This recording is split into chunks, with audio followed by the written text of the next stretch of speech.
Wednesday, December 14th, and you're watching Wednesday, January 14th, and you're watching the Hammer Daily here on the Hammer Betting Network, presented by FanDuel. I'm your host, Jason Cooper, alongside my producer for the next hour and a bit, Jacob Gramegna, behind the boards, keeping everything on track for this great show. No, I have faith in all you guys. I have faith in all of us to keep things on track. Got a great show for you guys today. Lots to talk about here.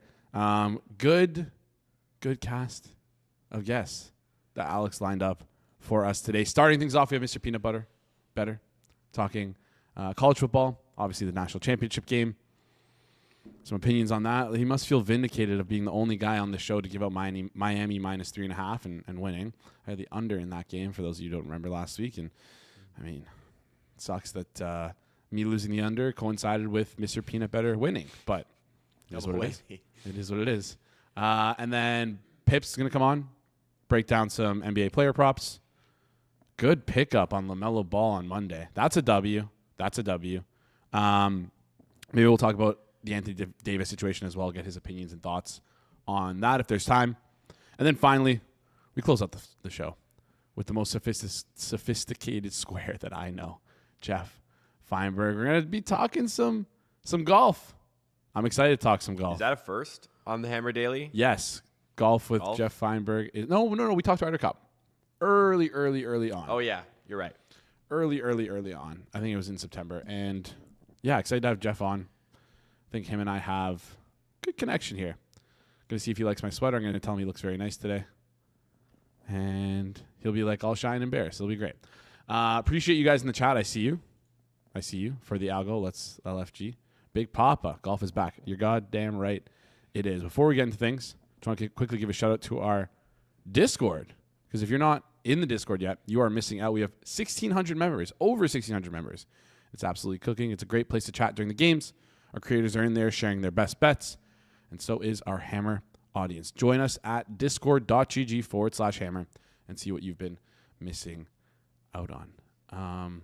Quickly, before getting into things, I am feeling a little under the weather. So bear with me through this show. I got my tea here. It's not coffee. If it was coffee, I would use the coffee machine that Rob got Yeah, for me. right. I used it once. It was great. Good coffee. But anyways, before we get into things, before we bring on Mr. Peanutbettor, Mike Tomlin, fake canned, self-canned, decided to leave the team. Mm-hmm. That, to me, I mean, is that not just code for him getting fired? I'm sure it was maybe a mutual agreement, but Don't the Steelers need compensation if he goes somewhere else? I don't know the exact details. I got to think that he's not coaching anywhere else, is he? Is that what the word on the street is? I don't know who's going to hire him. Right? He's just kind of like over. It feels like he's over the hill. Well, it's funny. You think he's over the hill, but he also, as much as they've lost 7 playoff games in a row, they've had winning seasons with Ben Roethlisberger twice, Aaron Rodgers once, Russell Wilson once, and I think even Mason Rudolph once. So he clearly knows how to win games still. Yeah, but you obviously question the Tomlin voodoo, but it is a long-standing track record of success. I certainly listen. Giants. I'm a Giants fan. I certainly do not want Mike Tomlin, but it'll be interesting to see if he gets a job, if he can keep the voodoo going. Yeah, he's definitely not taking a coordinator job. It's head coach or bust for him.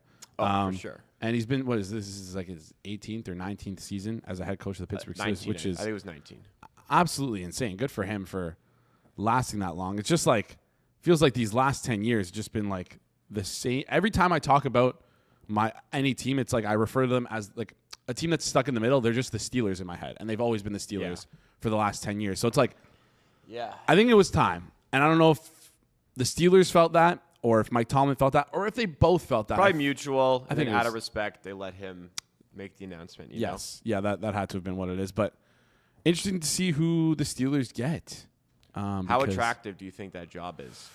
Because on one hand, it's, Pittsburgh's a great sports city. The Steelers are a historic franchise. On the other hand, no quarterback, broken offense. There's definitely pieces there, but it's going to take no way of getting a quarterback either. Yeah, it's going to take the right person to lead that group because also, like, with the history of the Pittsburgh head coaching position, like, I think they've had 3 head coaches over the last, 50 years. You got to be, 60? I think so. Oh my God. You got to be in it for the long haul, and you want someone who is like, I wonder if they, like, we talked to Thea yesterday about coaching hires. A lot of zigzags tend to go on when you have like a defensive head coach. Sometimes you opt for an offensive head coach after they get fired. So I wonder if there's a zigzag here. Who would be the best? Like, I don't know if there's anyone out there who has the staying power. Yeah, I wonder if like they'll zigzag here, or if it's just like another been CEO. so ingrained that like this style of play that they'll just keep on rolling like this. Mm-hmm. It would be like, could you imagine like the Pittsburgh fucking Steelers with like Mike super McDaniel. like analytically driven, OC style head coach? Yeah, it doesn't feel like it fits, but yeah, for all Mike Tomlin's warts, like I think you're right. He's done a good job in putting together winning seasons, but like, God damn, he's so bad at picking offensive coordinators. My God, Matt Canada, Arthur Smith, like, bleh, so gross, so gross. Maybe the Steelers just get a lame duck head coach and just kind of like bottom out for the next 2 years and then figure things out. To be honest, not the worst call. It's probably it's best for them, considering also like how undesirable their spot is in terms of talent on the team, especially offensive talent, and two, how undesirable the talent is and how like thin the coaching market is right now. Anyways, he's been waiting in the background for it long enough, so we'll bring him on. You've seen him on Circle Back. He stood us up two appearances ago. He's never going to hear the end of it. The prediction market punter himself, Mr. Peanutbettor. How's it going? Things are going good. All right, you're giving me the flup look right now, where you looks like you just got out of bed. Your hair's a little messy. What time did you wake up at? Full disclosure, did wake up at 11, but I couldn't see there on the screen for a second, so that's probably why I gave the perplexed look. And basically, Flup looks like he's confused all the time, so yes. I get why that makes sense. He is always confused. He has literally no idea what he's doing. He's falling ass backwards, but somehow forwards in life. So good for him. Good for him. You got the stuff on the board. You got that stuff done last week. Not most. Looks of it, erased. A lot of it. Looks like a lot of it. Well, can't leak away edges like things like get stuff done. Oh my God, you're gonna. I was gonna say like, wow, last week's video is gonna be like gonna get a surge of viewership with people trying to figure out if you're leaking edges or not. But I mean, maybe get stuff done is an edge. Who knows?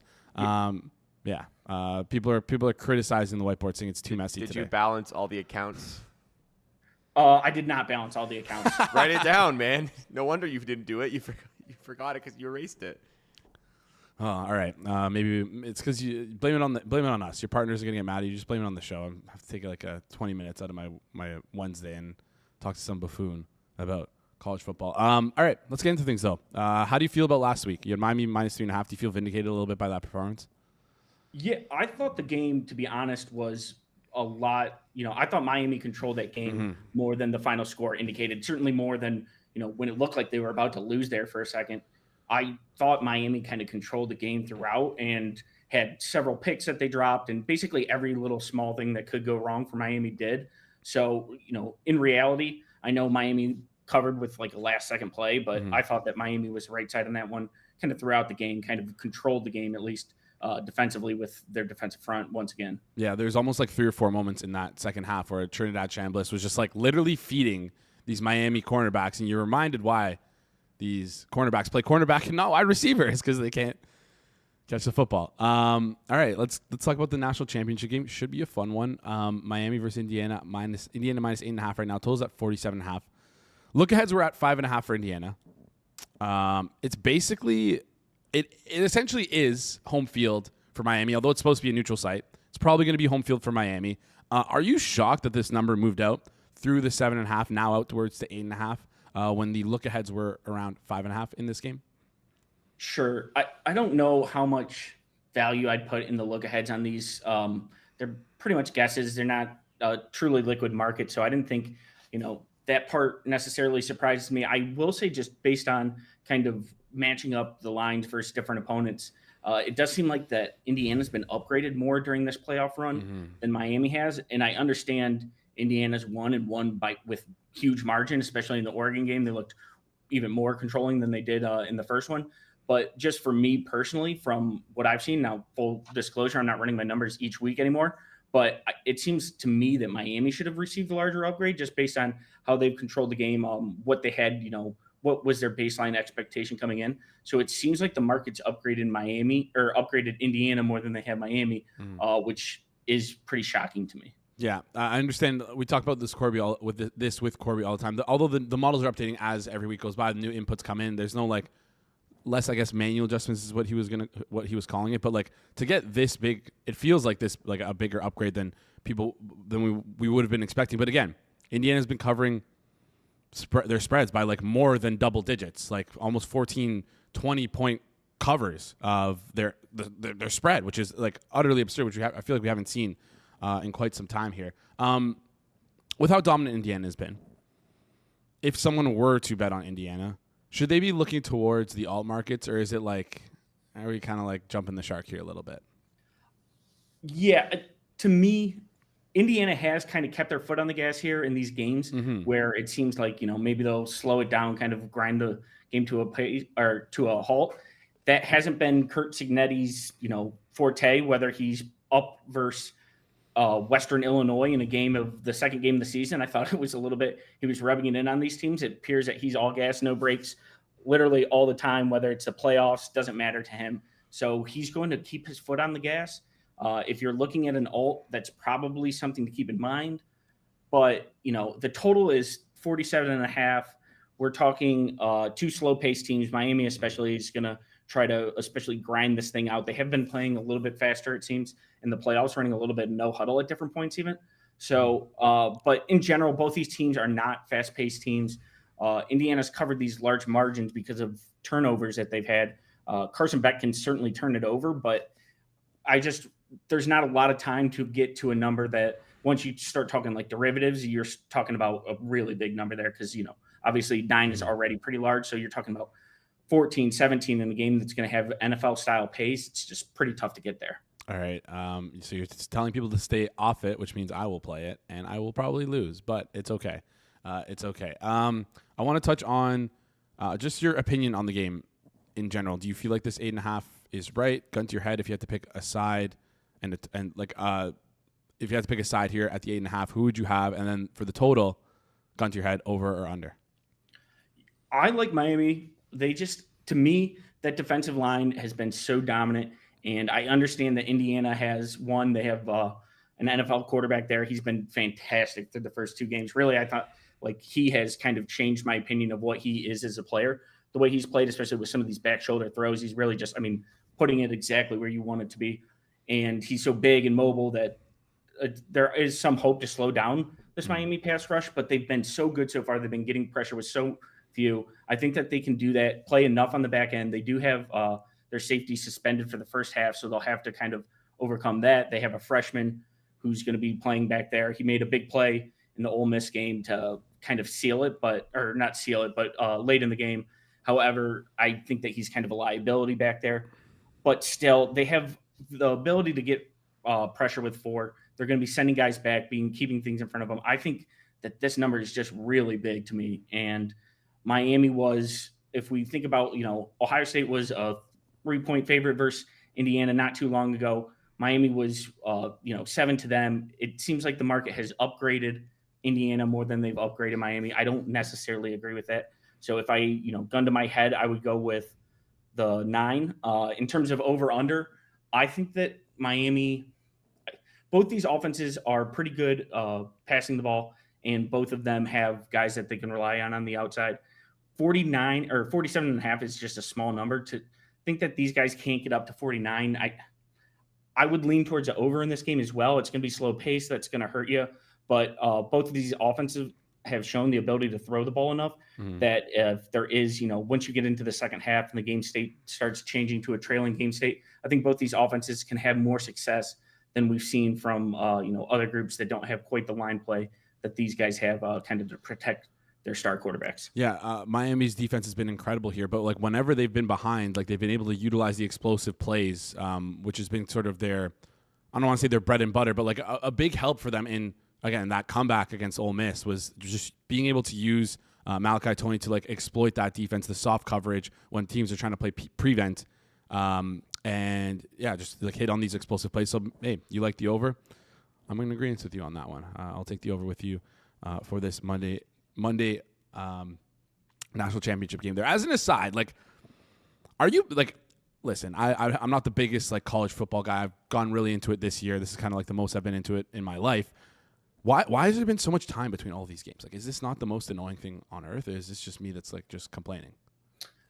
It's just to get whatever day is most optimal for TV viewing. Wouldn't Friday NFL is be better? What they really need to do is shift the bowl season up. So the season was made in mind. It was supposed to end on January 1st. Yeah. That was kind of the original plan. And then because they just, instead of when they've added these additional games, they just keep tacking time on instead of shifting the thing so that the end stays the same. So I think that they need to, move up the season. That would also give guys times for transfer portal. And they kind of got big dog by the NFL has, basically knocked them off their Saturday spot that they like. So the NFL kind of came in and there was some antitrust reasons they can't play on Saturdays during the regular season. But during the playoffs, things are a little bit more gray area. So they kind of got big dogged off. But I agree with you. I don't love the time off, especially as there's fewer and fewer games. It makes sense when there's a ton of bowl games and it's like, okay, there might be some time off in between, but there's a million games in between. Now when there's only, 2 games left in the season, like, let's just get them on with, I don't have that much going on. I need something to do. Exactly. Yeah. Like I just assumed, for some reason in my head, I just assumed the national championship game was going to be this weekend on Friday, but no, got to wait till Monday, which is unfortunate, but we'll wait nonetheless. Last thing I want to ask you about is the offensive and defensive MVP. If you have anyone you like, for me, I was just looking at the board. I talked about how the dominance of Indiana. Indiana has been known to run up the score, and when they do, feels like Fernando Mendoza doesn't have these like extravagant games, right? But he's like minus 270 to win the award. He should be favored to win the award, odds on for sure, without a doubt. But do you see like a path for maybe one of the running backs for Indiana where if they get up by so much, they would just start running the ball, chewing clock, sort of getting just getting to a point where we just want this game to be over. Maybe like Roman Harvey, 33-1, or Kalen Black at 22-1. Would you take a stab, throw a little dart at either of those guys, or is this just Mendoza's award through and through? I don't think that if Indiana is going to have success, it's going to be on the ground game versus Miami front. Miami's controlled the game up front versus both Ohio State. Ohio State did come out with some kind of secondary looks in the second half and had success against Miami running the ball there. But in general, couldn't run the ball at all in the first half and didn't run the ball well overall in the game. Ole Miss, for the first time as of late, they got shut down in the run game. I just don't see Indiana. Their strength isn't on isn't on the line. I don't see how they kind of keep that Miami front four at bay for the running backs to get off. I would try to go, if you weren't going Mendoza, maybe Surratt or the other wide receiver they have. His name is blanking me right now, but I would go more in the receiver route if you weren't going Mendoza. But really, I think it's Mendoza's award to lose if it's Indiana. I think the more interesting side is if you think Miami's going to win, I'm not so sure Beck is going to be the MVP then of that side. Interesting. Who would you have then at the MVP? I can pull up the odds in just a second here. Intuitively, who would it be for you? Is it Sure. Mark Fletcher? Think Tony is the guy. Tony? Okay.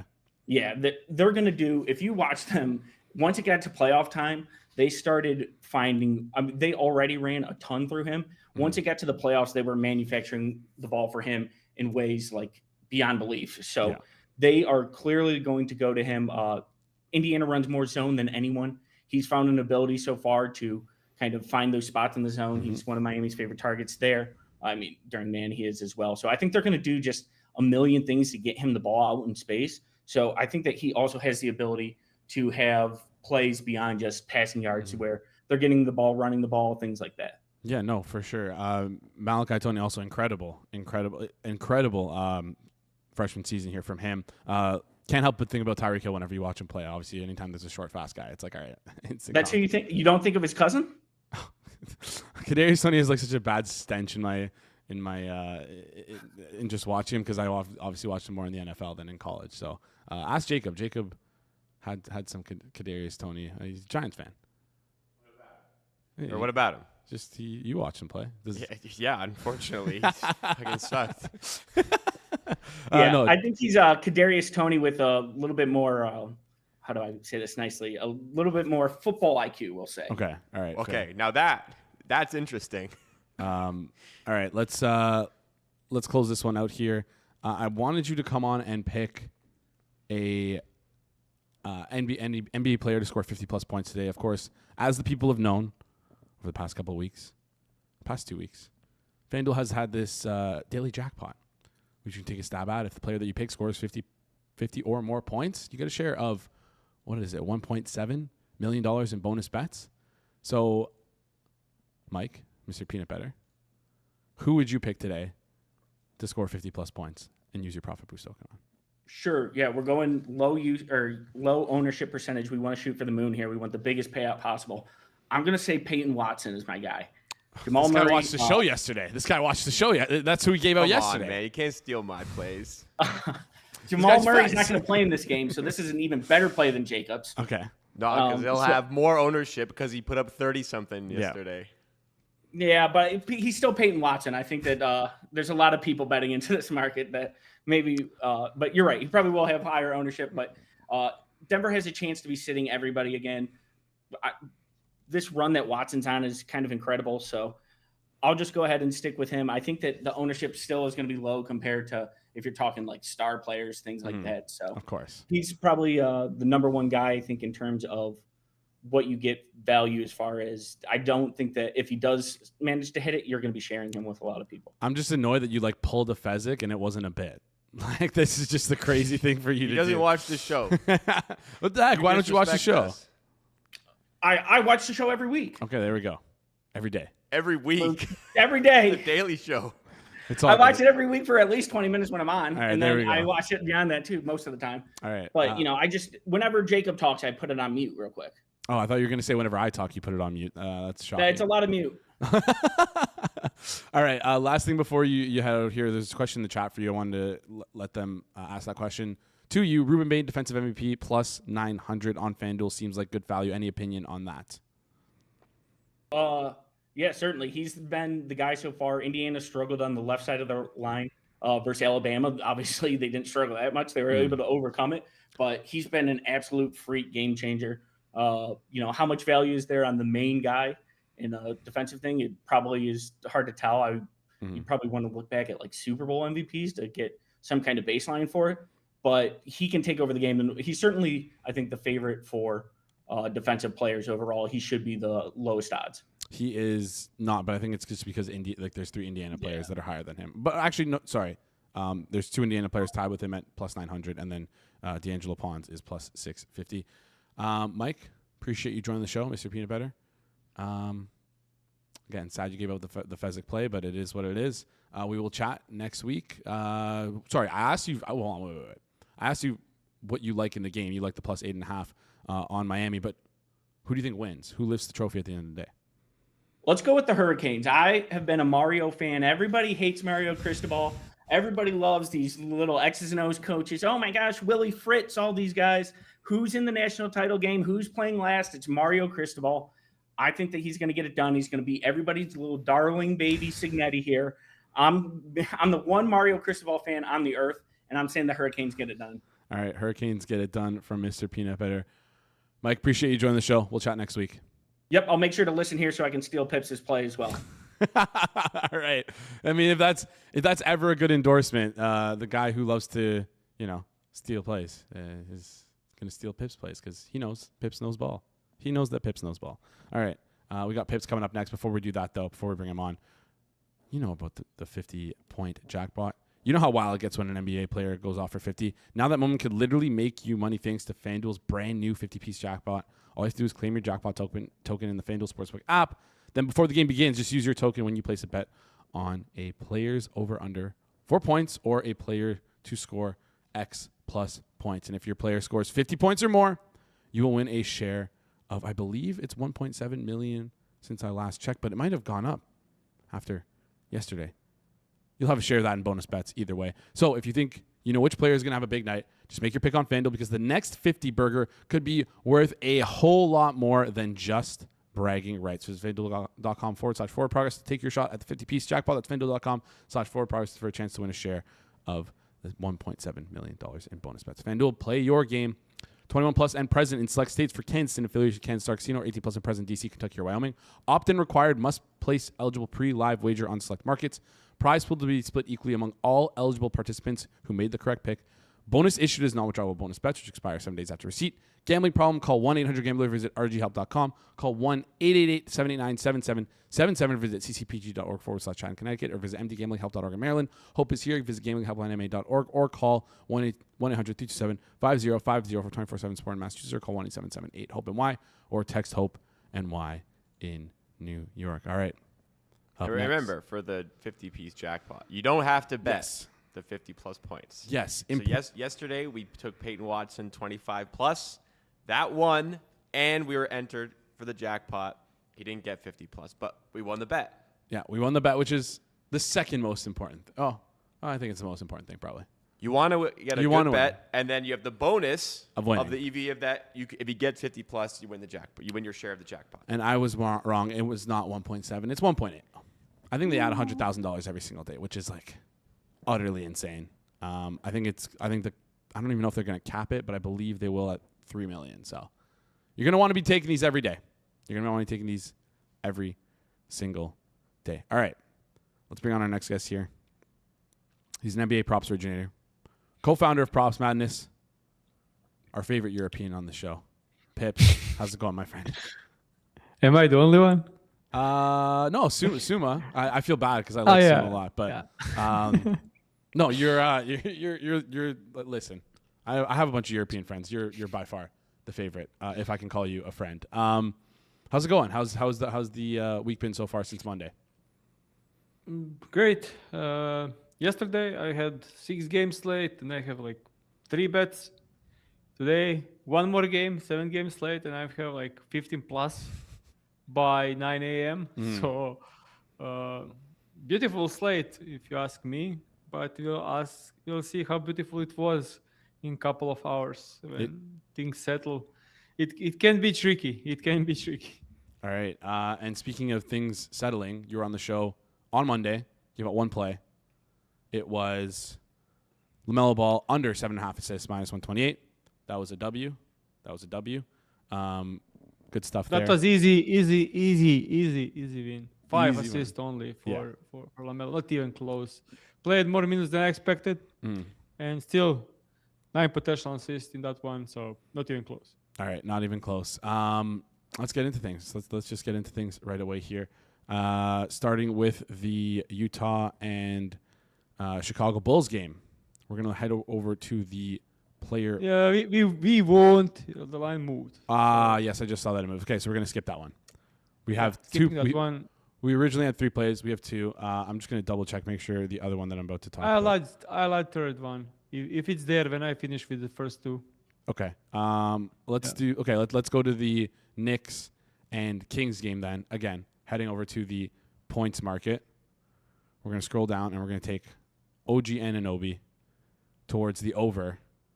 Now it's -128 in FanDuel, and you said that that's okay, but we recommend you shopping around because there's -115s out there, -120s. FanDuel is definitely not the best price in market, but if that's all you have access to, you're going to want to play it. It's FanDuel is the closest to the sharp line on this. So yeah, not surprisingly, like they're good at what they do. Yeah, not most of the time. Yeah. So yeah. All right, talk us through it. I need to turn the shit on. Props Madness on the screen, best researching tool for anything. I use it every day.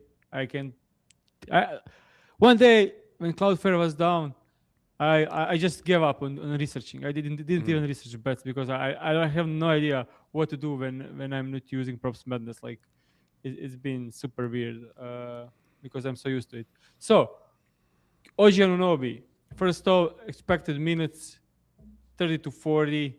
He's playing when it's not a blowout injury or fouls. He's playing 36 minutes every single night.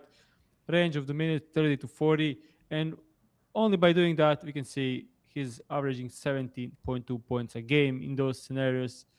Even if we include games with Brunson playing, with Towns playing, still 17 points average. So doesn't change much.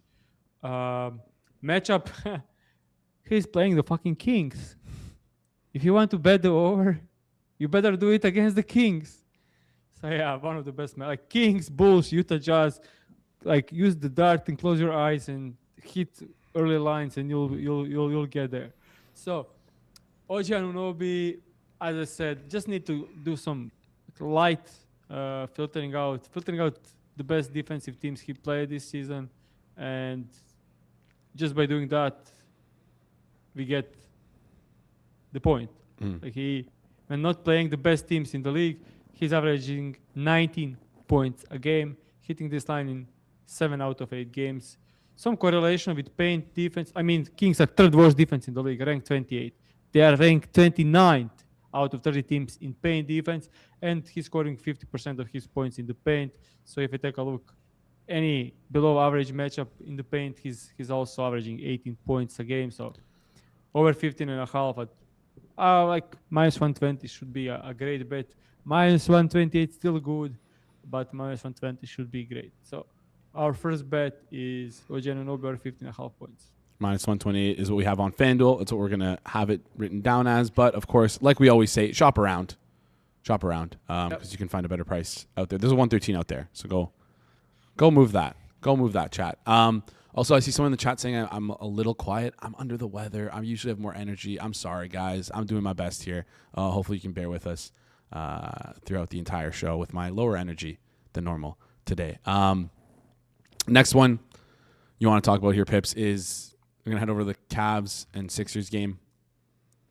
Again, heading over to the points market. We played this one, I believe, a week ago. It was Embiid over 25.5 points is what we're looking at here. Minus 118 over on FanDuel. Obviously, those 110s are great out there, so scoop those up as well. Talk us through Embiid here. Kind of expecting like, okay, first off, let's talk about Embiid. Last 9 games, he's averaging 28 points a game, playing 33 minutes a game. And when the games were close, kind of important games against the Toronto Raptors, he played 36 minutes last game. Against Denver Nuggets, close game that went to overtime, he played 35 minutes in the regular time. Against the Wizards, when we bet him over, he covered in 25 minutes in a huge blowout. Against the Orlando Magic, in a blowout, he got to 22 points while shooting horribly. He was 0 from 3 and overall 40% from the field for a guy his size is poor shooting variance. And tonight he's getting Cleveland Cavaliers. The thing about Cleveland, like obviously they are good defense, but they kind of allow a ton of post-ups and isolation. They are doing their single cover. Like they are more than happy to let the main guys take a ton of difficult shots or, isolating. We've seen Şengün cook them with 28 points, and Wemby had 26 in limited minutes, playing only 27 minutes. So kind of like that. By position, we can see that guys like we had Derek Quinn scoring 21, Vucevic 24 and 20, Okongwu 18. My guy Ivica Zubac 33 points. So they've been cooked by bigs who score points anyway besides like run and dunk. Any big that can do stuff with the ball, like shoot or like dribble, is cooking them. So looking at Embiid over the last 9 games, he's averaging 30 points per 36 minutes, 29.5 per 36. Getting a matchup where he can cook in isolation, post-up won't get double team. And it should be a close game. So I do expect Embiid to cover this. I think this line is too low, considering the matchup, considering the minutes, and considering that he is looking good lately. Like, I don't know if you, I know Jacob's seen the dunk against the Raptors. I know Jacob's seen it. So, yeah. All right. We're taking Joel Embiid over 25.5 points, minus 118. You didn't have to throw shade at Jacob on that one. Come on, man. Yeah, the Sixers obliterated the Raptors the other day. Yeah. Yeah. I mean, he can attest to his health. That's what I was saying. Yeah, he's moving better lately. Yeah. All right. Yeah, Embiid's been looking better. Do we want to add in the third play, or has it moved too much? It's at 17.5 minus 14 now. No, I'm betting something else. Oh, okay. Sorry. All right. Yeah, talk us through that one then. Third bet, Malik Monk over 13.5 points, minus 122 on FanDuel. Widely available, minus 120 to minus 123. Like, widely available, so good line to have. This one looks very confusing, and I this will be like transition to some ball stuff. But Malik Monk went from a guy that was out of rotation, playing like garbage time minutes, to scoring 40 points over the last 2 games. And to be completely honest, I'm a huge fan of Malik Monk.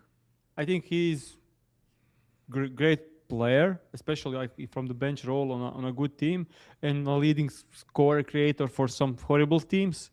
So I think Kings are kind of playing him poorly. I think he should play before Westbrook, and I think he's a better player than DeMar DeRozan. Like, helps more with winning, impacts more winning. So glad to see him getting some minutes with Schroeder being suspended. So injury report for Kings: Sabonis out, Keegan Murray out, Schroeder out. Last 2 games without Schroeder. He kind of got the minutes, and when you look at his minutes without Schroeder this season, he covered this. When he gets 22 minutes without Schroeder, he covered this in all 6 games, averaging 20 points.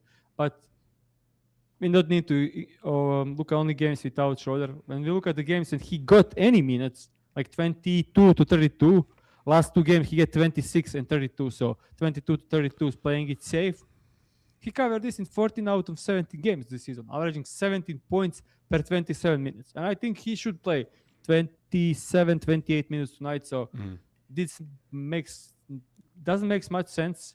Even if you look at games with Lavine, games with DeRozan, that doesn't change a thing. So I do like Malik Monk tonight. Matchup is kind of great, I will say.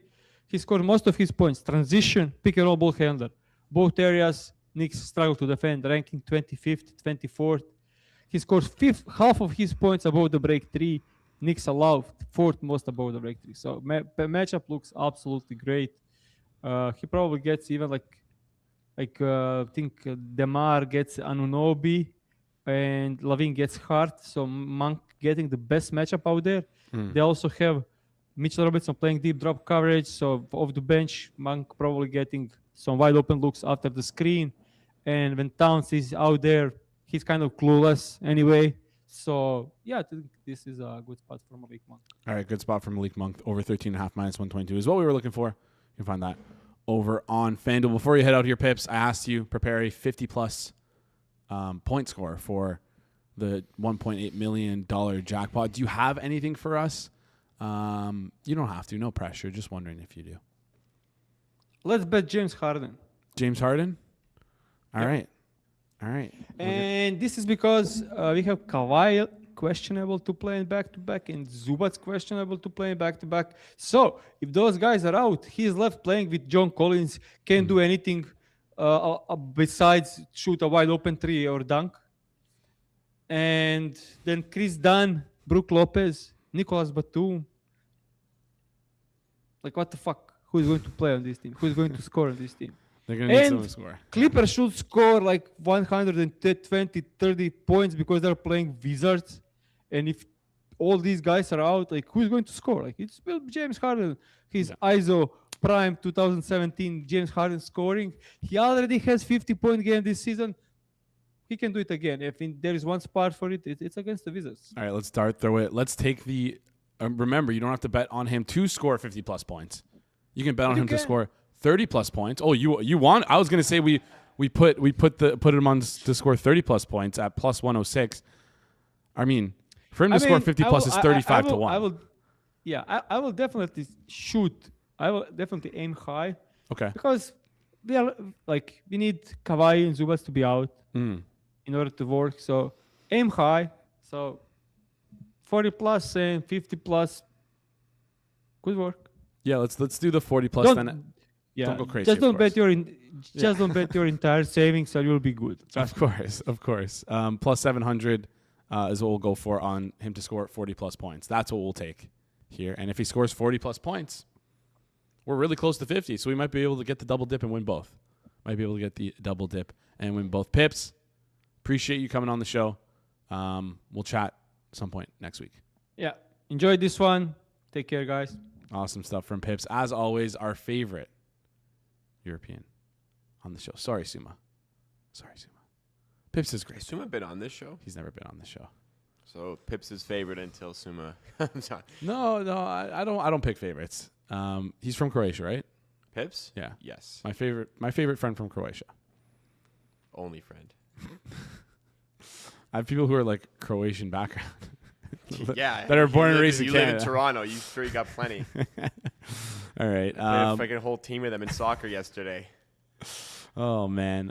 When you show up to a pickup soccer game and they're speaking Croatian, you know you're in for a fucking war of a game. Yeah. Doesn't matter how good or bad they are. They were pretty good, but good Lord, you know it's not going to be a calm, respectful, competitive game. A complete lack of respect between opponents for sure. Yeah, that's why I stopped playing men's leagues because that stuff happens. My friend actually last night. Men's league hockey, they have, I don't know if you guys know what live run is, but they have like cameras in the rinks now so you can get like the replay of games.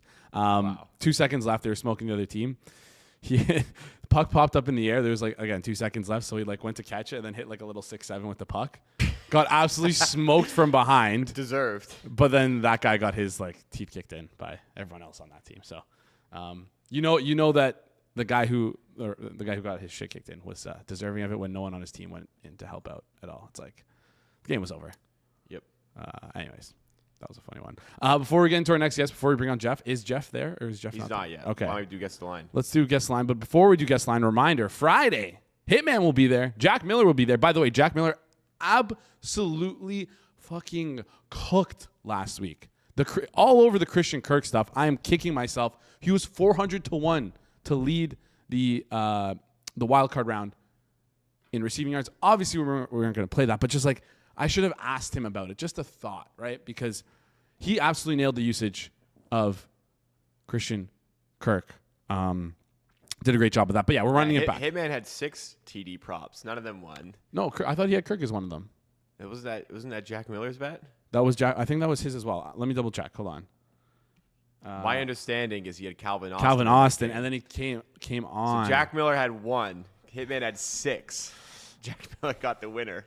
Well, good thing I parlayed them all together because they all lost, so that's good. Obviously, I actually did parlay them all together, but it was like to win, like fucking like 70,000 to 1 or something ridiculous. I max bet all of them parlay for $1.14. But it was like to win like $1 million. Yeah, like obviously you could honestly like.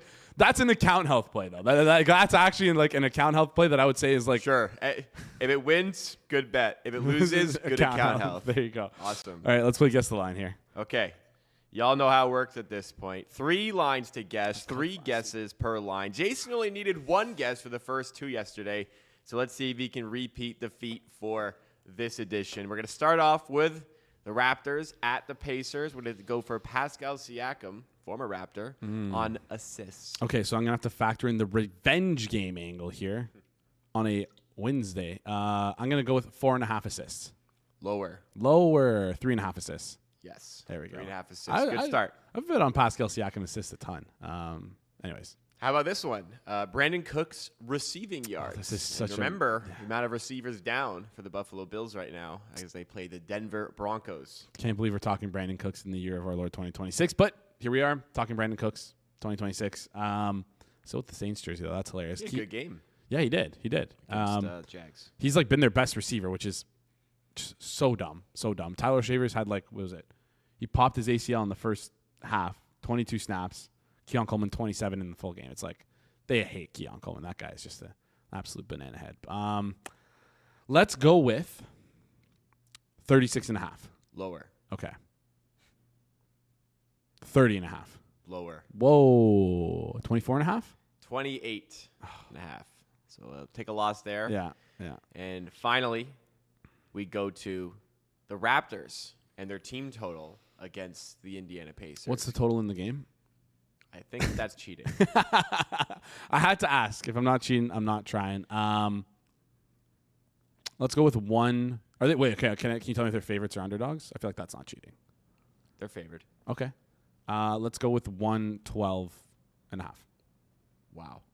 Very good. You got it. There we go. Wow. There That was we impressive. go. On the nose. Rain Man, that 2 stuff. out of 3 again. Rain Man, that go. stuff. Of course, I knew And it. I mean, Chosen and Ecolt are with you in the chat. They projected way over for Cooks. Y'all are gonna love the 28.5. Let me tell you on FanDuel. Yeah, I think I didn't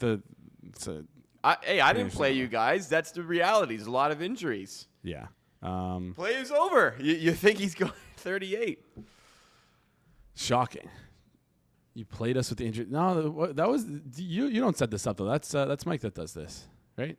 He sends. No, it but to I did open by saying, just remember, there's a lot of injuries. So oh, I enticed you to think higher than normal. But little there are a head lot fakes. of injuries. There It's are. true. You're not wrong. There are. God, if this fucking Buffalo team could ever figure out their wide receiver Message Geoff. situation. I did. I had to send him the link, obviously. Like, I'm sure he already had the link from like time ago, but he's online right now. We'll see if he gets it. But excited to talk some Sony Open. Is this like the first golf tournament of the year? I think there was supposed to be one last week that got canceled. I should know this. I'm pretty sure there was one last week that got canceled, but like this is the first, not major one, but like one where there's like actually like good players playing in it, to my understanding at least. So when I looked at the board, it's like Russell Henley's playing, Hideki Matsuyama, JJ Spawn, like Colin Morikawa, guys who are like, you know, Siwoo Kim, guys who are like not incredible, but like good players.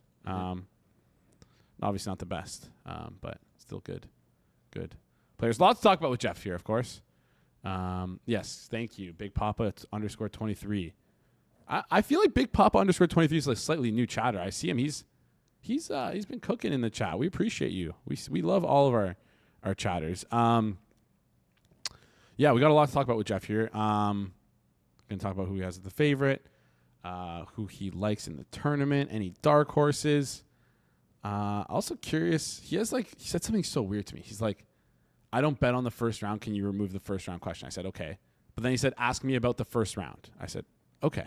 So I don't know what that means. He usually has something schemed up. He always has something schemed up. You know what? I can't believe I almost forgot about this. Thank God he's a little bit late here because I have to ask him if his opinion on the firing of Greg Roman. How can we not start with that? How can we not start with that? He's also not late. I'm not going to give him that. That was Alex's bad. I'm supposed to have the link. Yeah. I haven't been on this show since the Ryder Cup. I know. I'm yeah. supposed to have the link. No, okay. I didn't say it was your bad. It's just Alex should have made sure you had the link, and that's on me for making sure. Actually, honestly, I should have made sure you had the link. That's on me. So, I messaged you like 10 minutes ago. Hit me the link. I don't know if you know this, but I'm doing the show right now. I have my phone on Do Not Disturb. Okay, I don't know. You're looking at your things. Anyhow, I have my you know that those list of questions that I sent you? Yeah. That's what I have in front of me. What do you think I'm looking at? But I haven't. I don't know what links are what. I know the stream links are the same. I don't ask for that link, but I haven't been on this show since September, so I don't know the link. All right. Well, I will say that you were missed on this show. I think you were on like in October. For what? Just to like fill in some NFL stuff last minute. Because you always said if you ever need us last minute. I think you're right. Yeah. He did like Chargers to talk. Or maybe like a Talkers. primetime game then? Yeah. Sure. Yeah. Maybe, yeah. Anyways, what's your opinion on Caleb Williams being better than Justin Herbert? No, I'm kidding. We're not going to start with that. Greg Roman. You don't. No, that's fine. You don't have to give me that. Greg Roman fired. Initial thoughts. Was he ever good? He wasn't good, but as you saw me each week this year, Jason, like I wasn't. How do I put this? He deserved to be fired, and I'm thrilled that he's fired. Just in the season where both tackles are out, and PFF on their pregame announcement says we're starting the 41st of 41 centers, and there's only 32 teams in the league. I didn't blame Greg Roman for much. They won 11 games, but clearly he had to be fired. Yeah. Listen, you can't lay an egg like that on the most important. Did you see that touchdown that Houston scored to start the game? Their first touchdown. Yeah. The Chargers were in that exact same spot twice in the first quarter.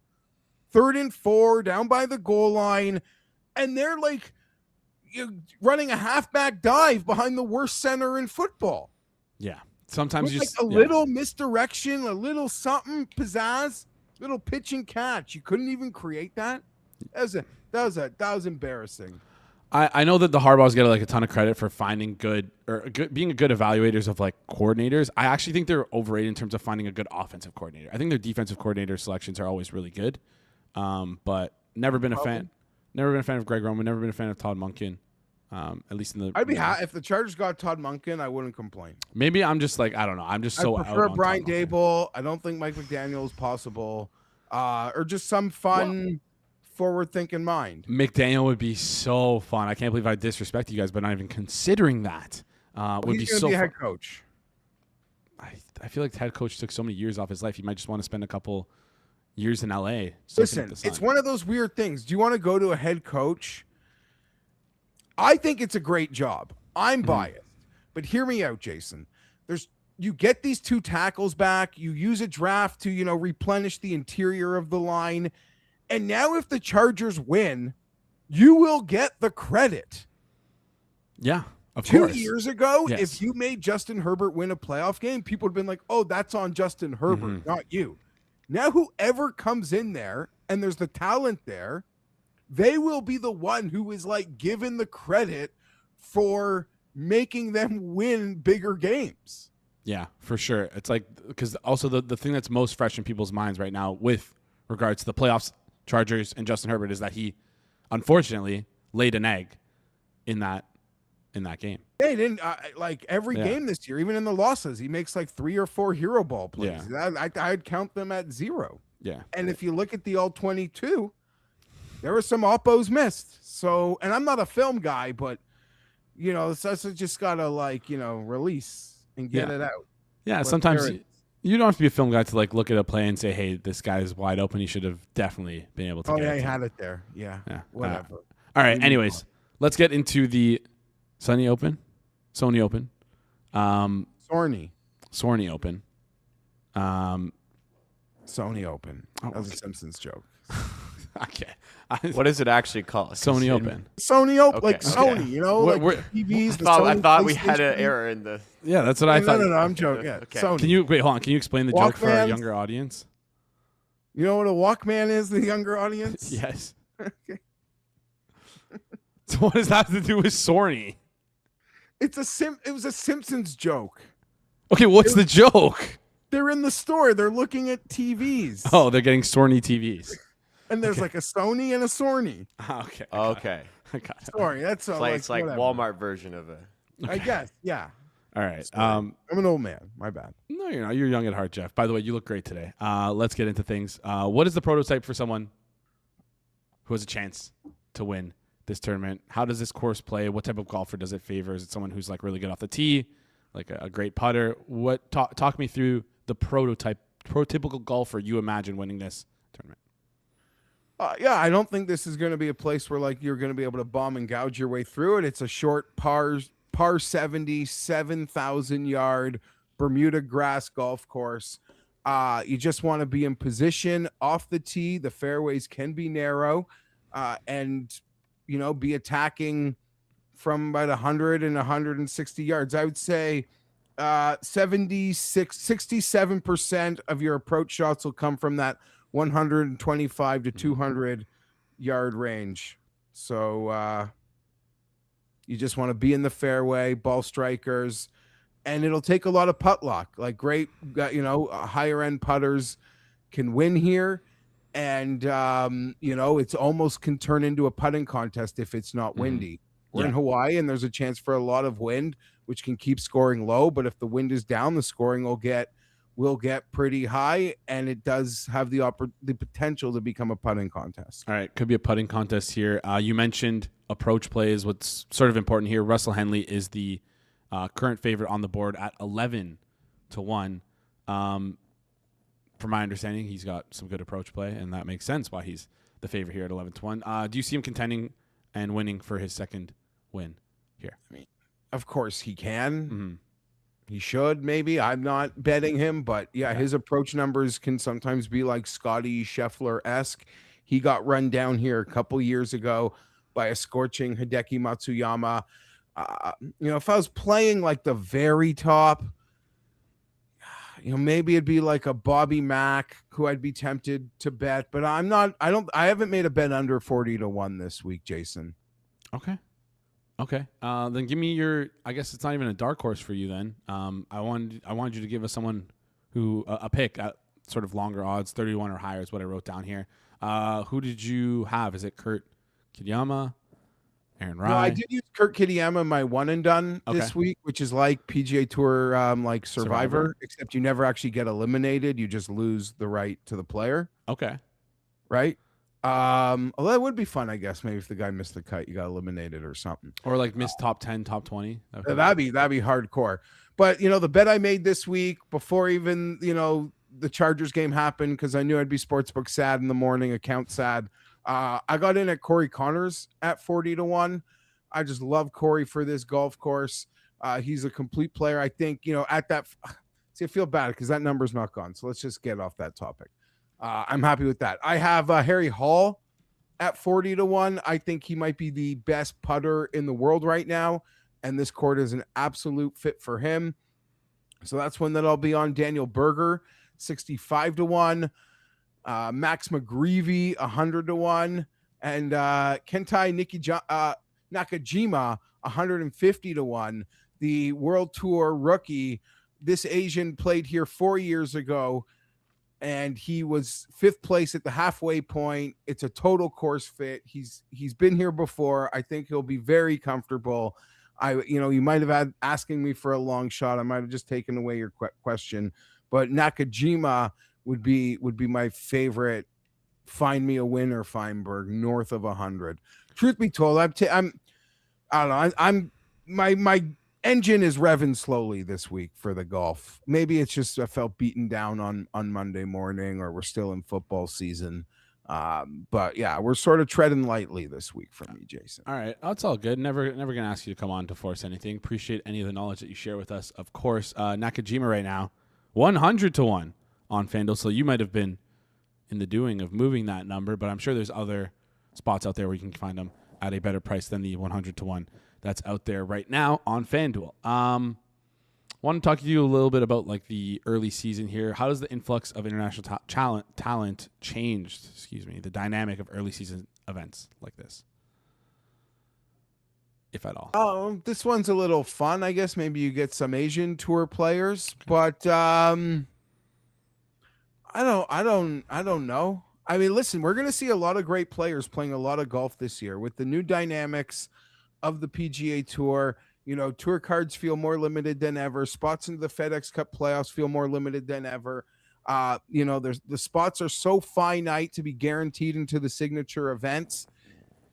Guys like Jordan Spieth say they're going to be playing golf like all the time this year. Like guys will never, unless you're like really top tier or have like really banked a couple great finishes, you will not feel safe. You will be on the bubble. So I would say that is what is exciting. There's also a brand new commissioner. I freaking hated the old guy. He got a tummy ache and took a leave of absence, and what a POS, rat think. But I'm excited about the new guy. Brian Rolap comes from the NFL, and I think he's going to make a lot of fun changes to golf. And I, for one, am looking forward to it. What's Rat Fink? That's just, I don't know, look it up. I just hated Jay Monahan. Okay. So does he look like this Rat Fink cartoon character? No, it's just not a compliment. And I don't know what we're getting bleeped out. I didn't want to say anything. I respect everyone. But I didn't want to like give more work for Jacob. Maybe have to bleep something. So no, you're good. It's live. So. It's live. That's nothing we can do. Like the Monday circle back, there was sorry, you got me early. There was a mini slip up in there. That's okay. Sorry, yeah, but they're rare. I guarantee you, I hit the under on slip ups though. Like if Rob set a line for like a year or after the first, I guarantee I hit the under. I would agree. But how do I got a couple props. Sorry. Yeah, I was gonna say talk us through some props. But before you do that, you told me I was gonna ask you about some first round bets you had. but for some reason you told me to remove that question, but then also still ask you the question. Can you explain to me like what you meant by that?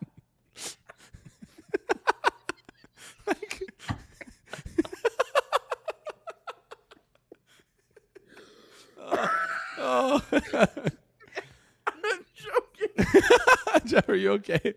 I don't bet first round leader. You wanted to ask me about first round leader? I don't bet it.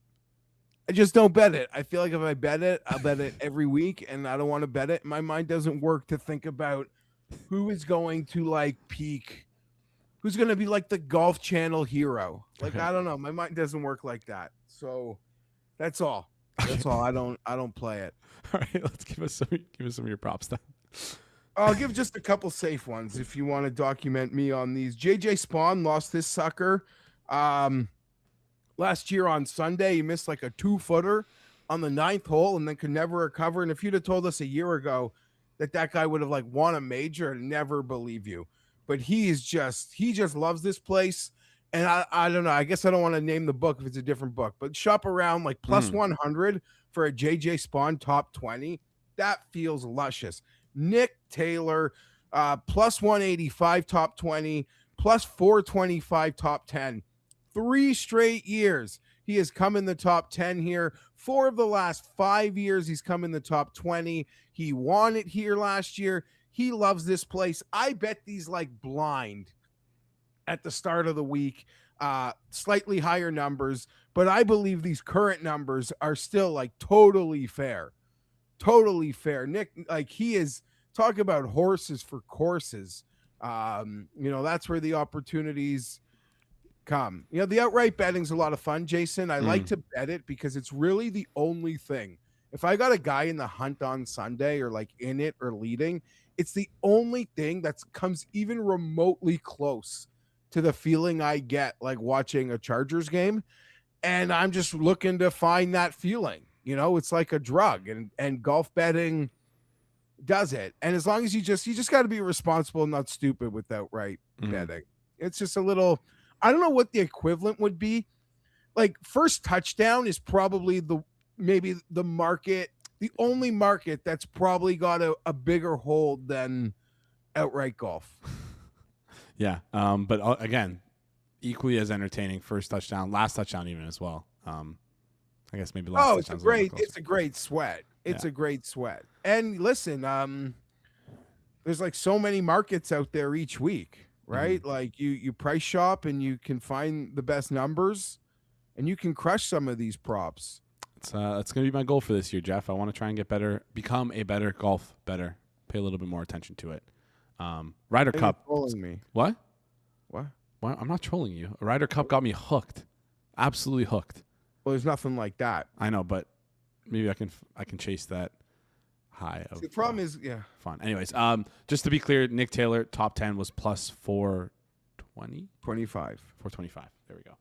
Just wanted to make sure had that correctly. All right, before we head out, any futures you have on any major events coming up? Anything you've already played? Anything you're looking to already play? Or is it just not even worth it to play this stuff this early on in the year? Well, like, some of, the hoity-toities will tell you, like, God forbid you ever dropped, like, $50 on the casino floor after you won some bets. Because, like, you could turn that 50 into so much money. So why waste it betting on something that's in 4 or 5 months, Jason? Like, why would you do that? I don't know. Imagine, like, needing that $50. Well, like, talking from your high horse. Being such a good bettor. Like, you just win that $50 back on 8 other things because you're so good at it.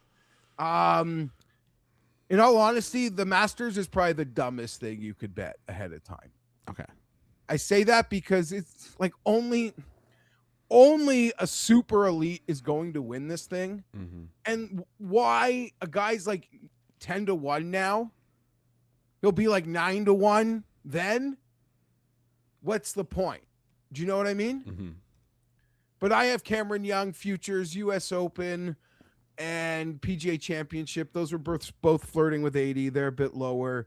Other than that, I've probably shortened them because we've done some content. Well, not me personally, but Matthew Fitzpatrick, I felt his major numbers were just too high relative to who he was beside in the market and where he should be.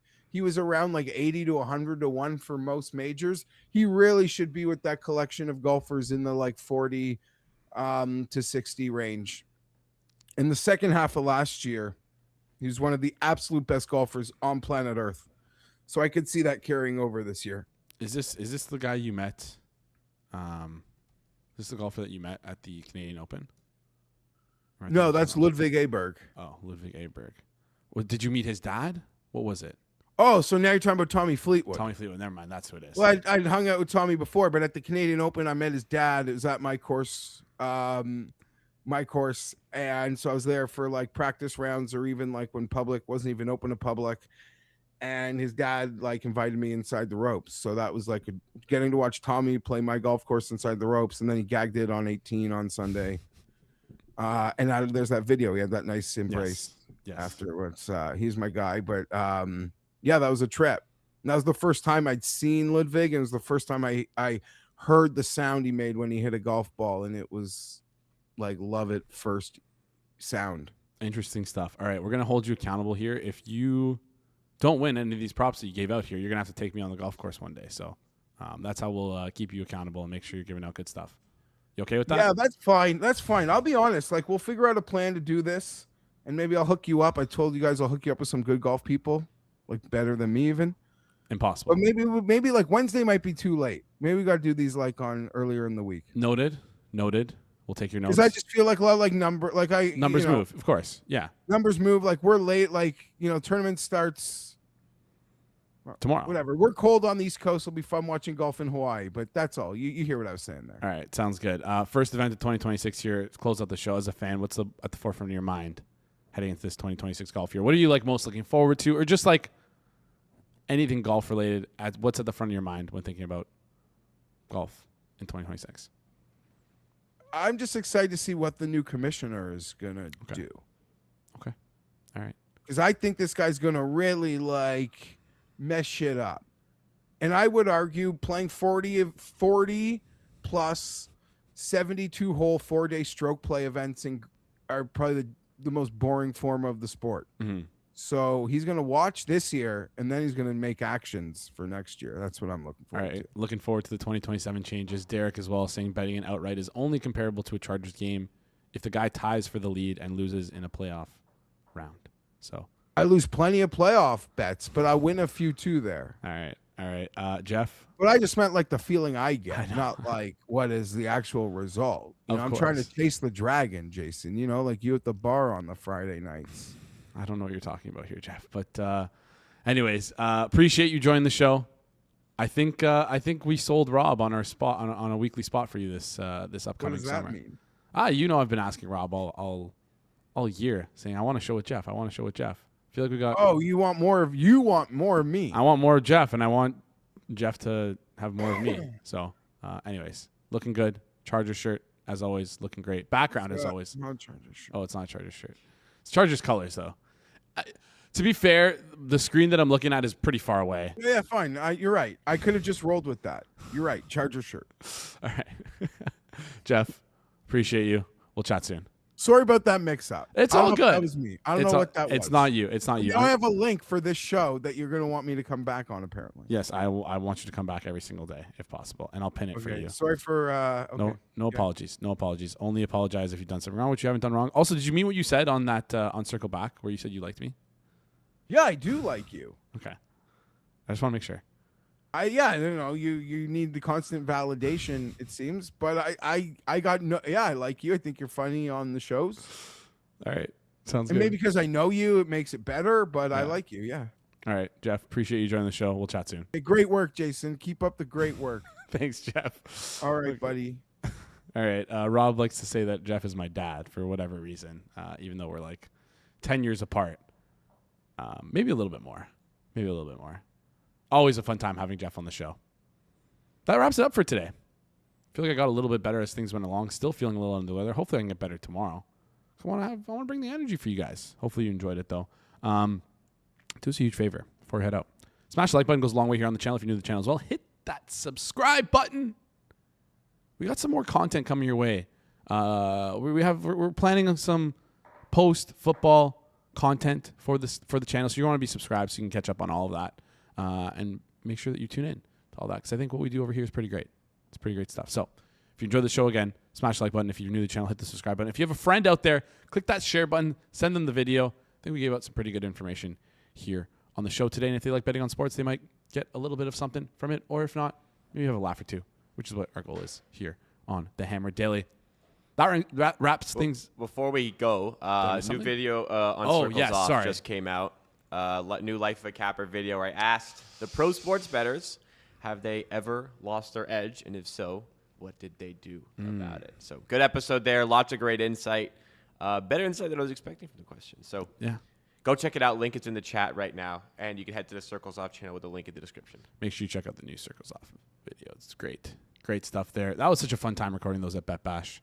Everyone is, feel like our cast of characters that we have on that, the Life of a Bettor is such Life of a Capper. Life of a Capper, sorry, is such a good mix. Good dynamic of like entertainment, and also all guys are super sharp, but like just a good mix of different personalities. And then there's just like Mr. Peanutbettor, who's like, why? You might as well just put me in there. Anyways, appreciate you guys joining the show. Appreciate you guys tuning in. This has been the Wednesday, January 4th edition of the Hammer Daily here on the Hammer Betting Network, presented by our good friends over at FanDuel. We will see you right here tomorrow.